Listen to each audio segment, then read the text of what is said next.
এটাই হচ্ছে বামপন্থীদের চরিত্র। বুদ্ধদেব ভট্টাচার্য 1994 সালে মদনলাল খুরানা যখন ম্যান্ডেটরি করলেন যে সমস্ত দিল্লির স্কুলে বন্দে মাতরম, পূর্ণাঙ্গ বন্দে মাতরম চলবে, কংগ্রেস রাস্তায় নেমে প্রতিবাদ করেছিল যে বন্দে মাতরম সাম্প্রদায়িক। তখন বুদ্ধদেব ভট্টাচার্য বলেছিলেন, আমার ভাবলে আশ্চর্য লাগে বঙ্কিমচন্দ্রের মতো একজন প্রতিভাবান ঔপন্যাসিক কি করে আনন্দ মঠ রচনা করেছিলেন। সেদিন সৌগত রায় বলেছিলেন বন্দে মাতরমের মধ্যে সাম্প্রদায়িকতার গন্ধ আছে।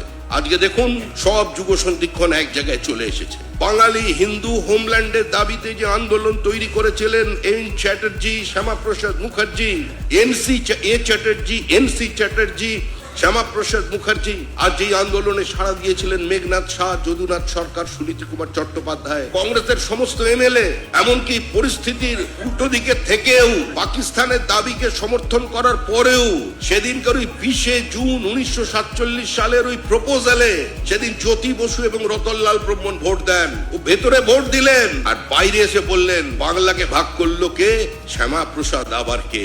এটাই হচ্ছে বামপন্থীদের চরিত্র। এভাবেই এরা দীর্ঘদিন রাজনীতি চালিয়ে যায়।